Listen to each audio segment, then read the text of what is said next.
My father never contributed to my college expenses, yet he set aside funds for his other children. When he learned that my brother, not him, would be walking me down the aisle at my wedding, he became furious and declared he didn't support my marriage. About 25 years ago, two impulsive 20-year-olds got intoxicated and conceived me. They shared no common ground, didn't particularly care for each other, but for some reason chose to keep me. I always lived with my mom full-time. I love her dearly, but she's quite disorganized. I have 6 half-siblings, 2 of whom share the same father as me. Our home was always clean, and we never went hungry, but I know there were times my mom sacrificed her own needs for ours.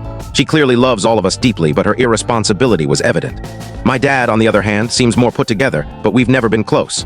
He married Hilda, now in her mid-40s, when I was around 6, and they had my half-brothers, Jesse, 16, and Kyle, 14, a few years later. They both have successful careers, a nice home, and fancy cars. I know my dad paid child support, but their lifestyle was worlds apart from mine.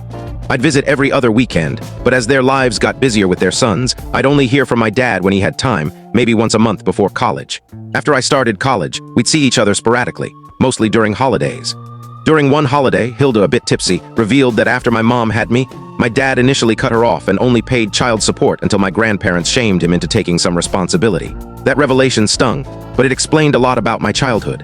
Hilda's resentment came up because she was upset my dad had to pay child support until I was 21, even implying she wished I hadn't gone to college. It hurt to hear, as I'd always thought she at least tolerated me.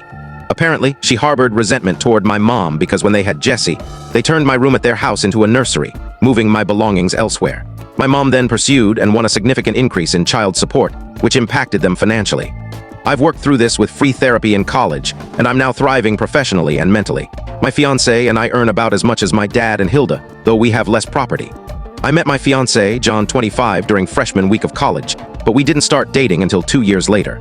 We've been inseparable since. His family is incredible, loving, supportive, and kind, with substantial wealth. Even if they had nothing, I'd feel blessed to join their family.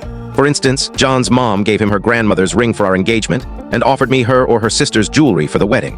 His dad helped my brother land a job in a tough industry, and even his sister will be my maid of honor. They've told me I don't need to apologize for my chaotic mom and have thanked her for raising the woman their son loves. They're just so warm and uplifting. I'm incredibly fortunate. I've set firm boundaries with my mom, making it clear I'm her daughter, not her friend. We've had tough conversations, but our relationship is much better now. I'm both sad and glad to see she's been a more responsible parent to my 4 youngest siblings than she was to my brother Jake, 23, different dad and me. My dad and I have never been close, but I've made efforts. When John and I discussed getting engaged, he asked if he should seek my dad's permission.